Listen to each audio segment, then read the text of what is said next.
آپ مسجد نبی میں امامت کرا رہے ہیں اور امامت کراتے ہوئے آپ کے پیچھے ابو بکر بھی ہیں، عمر بھی ہیں، عثمان بھی ہیں، علی بھی ہیں، عبد الرحمن بن عوف بھی ہیں، سعد بن ابی وقاص بھی ہیں، طلحہ بن عبید اللہ بھی ہیں، بہت سارے اور صحابہ ہیں رضوان علیہم اجمعین.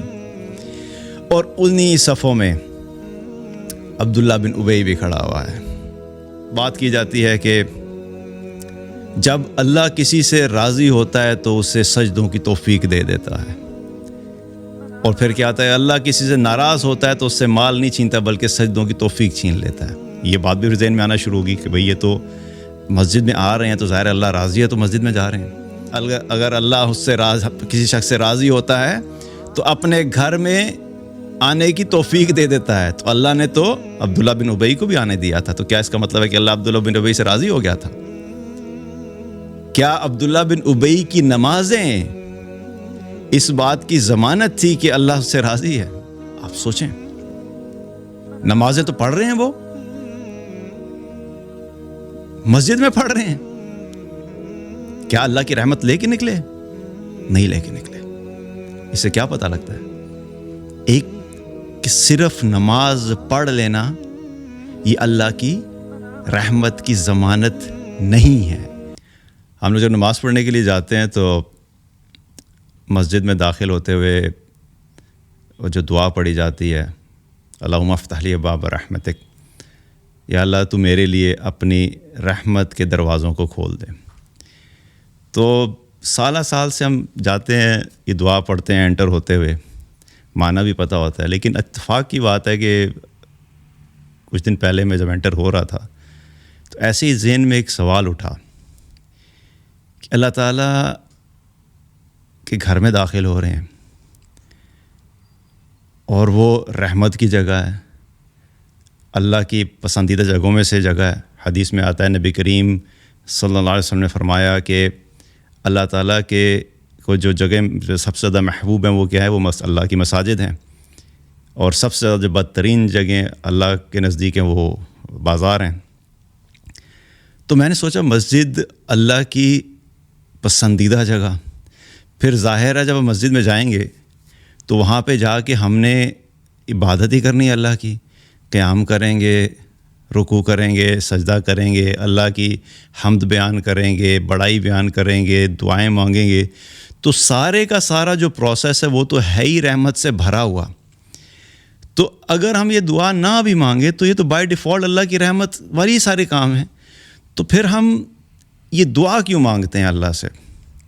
اور پھر دوسرا جو میرے ذہن میں خیال آیا کہ اس کو آپ ایک چیز کو اور کنیکٹ کر لیں کہ سوشل میڈیا کے اوپر بہت سارے ایسے کلپس چلتے ہیں، ریلز چل رہی ہوتی ہیں کہ ایک مولانا صاحب ہیں اور امامہ باندھا ہوا ہے، داڑھی ہے، کوئی بھی شخص دین کی بات کر رہا ہے اور وہ بات کی جاتی ہے کہ جب اللہ کسی سے راضی ہوتا ہے تو اسے سجدوں کی توفیق دے دیتا ہے. اور پھر کیا آتا ہے اللہ کسی سے ناراض ہوتا ہے تو اس سے مال نہیں چھینتا بلکہ سجدوں کی توفیق چھین لیتا ہے. یہ بات بھی ذہن میں آنا شروع ہوگی کہ بھئی یہ تو مسجد میں آ رہے ہیں تو ظاہر اللہ راضی ہے تو مسجد میں جا رہے ہیں. تو آپ اس کو بھی ساتھ کنیکٹ کر لیں. تو یہ جب چیز ساری، اور پھر ایک اور بھی بڑی معروف ہے بات کہ ہمارے یہاں چلتی رہتی ہے کہ بھئی اللہ اپنے گھر میں اسی کو بلائے گا نا جو اللہ کے نزدیک محبوب ہے، تو اسی کو بلائے گا اپنے گھر میں. کبھی اپنے گھر میں ہم کسی ایسے شخص کو نہیں بلاتے جس کو ہم پسند نہیں کرتے. تو یہ ساری چیزیں میرے دماغ میں گھومنے لگ گئیں کہ یہ اصل میں حقیقت کیا ہے. کیا واقعی نماز پڑھ لینا اس بات کی ضمانت ہے کہ ہمیں اللہ کی رحمت مل گئی؟ کیا واقعی صرف ہم نماز پڑھنے کی اگر توفیق ملی ہے تو اس بات کی ضمانت ہے کہ اللہ ہم سے راضی ہے؟ تو اس کو سمجھنے کے لیے میں ایک بات میں نے کہا اسی پہ بارے میں بات کر لیں گے تاکہ ہمارے ذہنوں میں جو بہت ساری مسکنسیپشنز ہیں وہ دور ہو جائیں. اور مقصد بات کرنے کا یہ ہے کہ ایک تو اپنی اصلاح کہ جہاں جہاں پہ اپنی کوتاہیاں ہیں، اور دوسرا یہ کہ ہمارے ہاں جو یہ فلسفیانہ طور پہ یہ جو اس طرح کی جو باتیں ہوتی ہیں نا کہ اللہ ہم سے راضی ہوتا ہے تو مسجد میں آنے کی توفیق ہے، یہ فلسفے کی بیس پہ باتیں ہوتی ہیں، یہ دلائل کی بیس پہ جو وہ بات نہیں ہے. اب اگر ہم دیکھیں ہم اسی چیز کو ایک بیس بنا لیں کہ کیا واقعی جب انسان مسجد میں نماز پڑھنے کے لیے جاتا ہے یا کوئی بھی نماز پڑھتا ہے، خاتون گھر بھی اگر نماز پڑھتی ہے، تو کیا واقعی اس کی نماز کے آخر میں وہ اللہ کی رحمت سمیٹ کر نکلتا ہے یا کہ نہیں؟ تو اس کا جواب یہ ہے کہ یہ بات ضروری نہیں ہے کہ اگر ہم نمازیں پڑھ رہے ہیں تو ہم نے اللہ کی رحمت کو سمیٹا ہے۔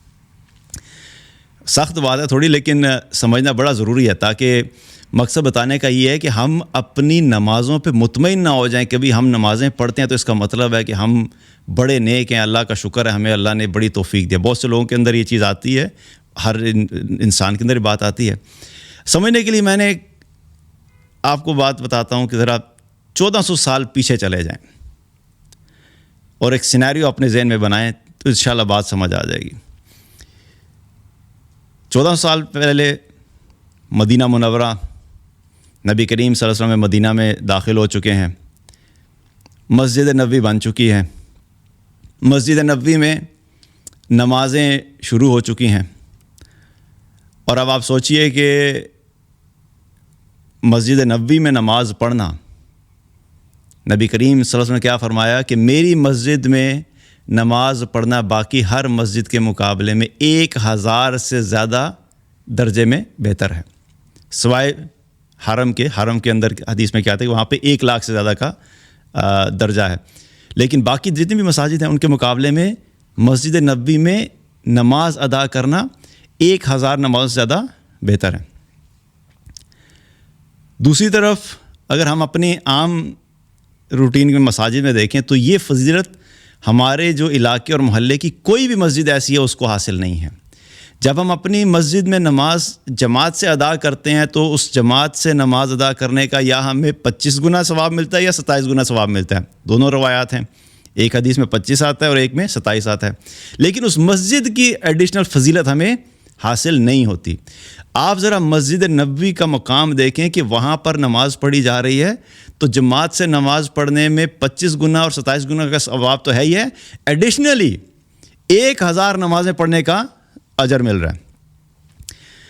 لیکن سینیریو یہ ہے کہ مسجد نبوی ہے، نماز پڑھانے والے کون ہیں؟ امامت کرانے والے محمد رسول اللہ صلی اللہ علیہ وسلم، اور دور کیا ہے؟ سب سے آئیڈیل دور، جس کے بارے میں آپ صلی اللہ علیہ وسلم نے خود فرمایا کہ سب سے بہترین دور میرا دور ہے، اور پھر اس کے بعد والا، اس کے بعد والا۔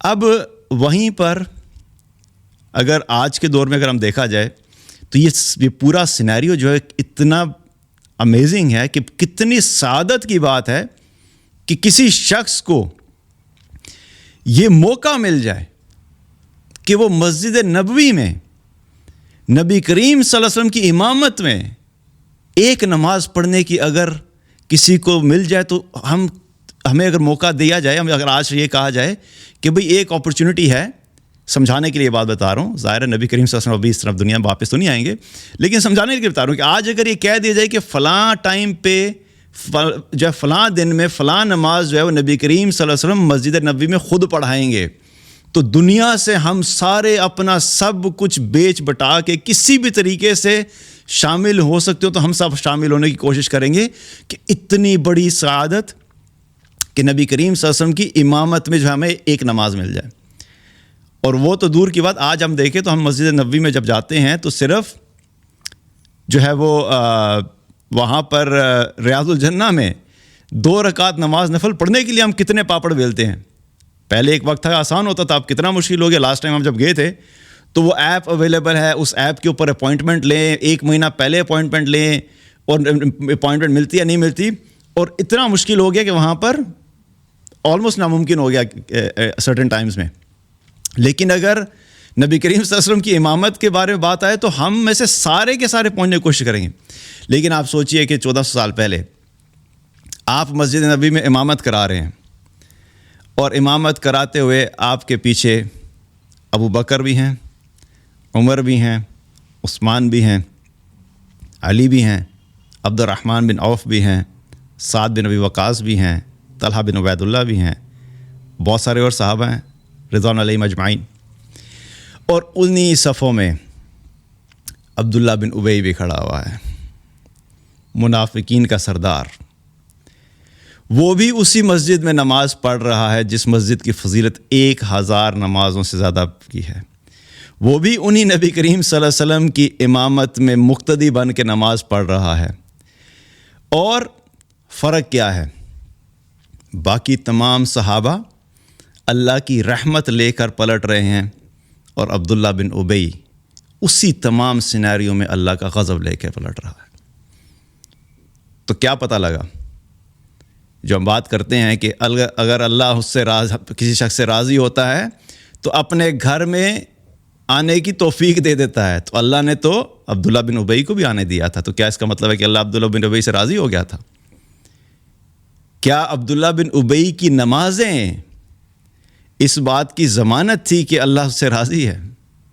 اور عام نماز نہیں پڑھ رہا ہے وہ، میں آپ کو بتا رہا ہوں، بڑی سعادت والی نماز، فضائل سے بھری ہوئی جگہ۔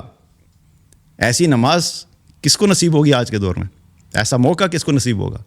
لیکن کیا ہے، وہی عبداللہ بن ابی ہے کہ جب مرتا ہے تو اس کا مقام کیا ہے؟ مرتے وقت اللہ کے نبی صلی اللہ علیہ وسلم کو پتہ تھا کہ منافقین کا سردار ہے، لیکن چونکہ آپ رحمت اللہ عالمین تھے، آپ نے آخری منٹ تک کوشش کی کہ شاید اللہ اس کے ساتھ رحمت کا معاملہ کر لے۔ آپ اس کی نماز جنازہ پڑھانے کے لیے کھڑے ہو گئے۔ عمر بن الخطاب رضی اللہ عنہ کو جب پتہ لگا کہ نبی کریم صلی اللہ علیہ وسلم اس کی نماز جنازہ پڑھانے لگے ہیں تو وہ پہنچے، یا رسول اللہ صلی اللہ علیہ وسلم، یہ آپ کیا کر رہے ہیں؟ پوچھ رہے ہیں ان سے درخواست کر رہے ہیں، یا اللہ کے نبی یہ تو منافق تھا، آپ اس کی نماز کیسے پڑھائیں گے؟ اور اس وقت تک اللہ کی طرف سے یہ آیت بھی آ چکی تھی کہ آپ ان منافقین کے لیے مغفرت کی دعا کریں یا نہ کریں، اگر آپ 70 دفعہ بھی ان کی مغفرت کی دعا کریں گے تو ہم ان کو معاف نہیں کریں گے۔ تو عمر بن الخطاب رضی اللہ عنہ جو ہیں نبی کریم صلی اللہ علیہ وسلم سے کہہ رہے ہیں کہ یا رسول اللہ نے منع فرمایا ہے کہ ان کی مغفرت کی دعا نہیں کرنی۔ تو اللہ کے نبی کیا فرما رہے ہیں کہ اللہ نے منع نہیں کیا، اللہ نے مجھے چوائس دی ہے کہ آپ ان کی مغفرت کی دعا کریں یا نہ کریں، اگر 70 دفعہ بھی کریں گے تو ہم ان کو معاف نہیں کریں گے۔ تو آپ نے فرمایا کہ اگر مجھے یہ پتہ لگ جائے کہ 70 سے زیادہ دفعہ ان کے لیے دعا کروں گا تو میں اس کی مغفرت کے لیے 70 سے زیادہ دعا مانگوں گا۔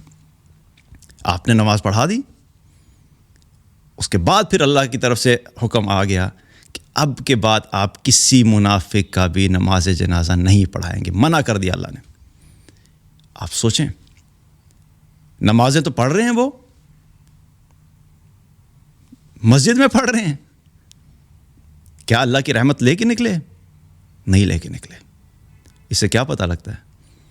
ایک کہ صرف نماز پڑھ لینا یہ اللہ کی رحمت کی ضمانت نہیں ہے۔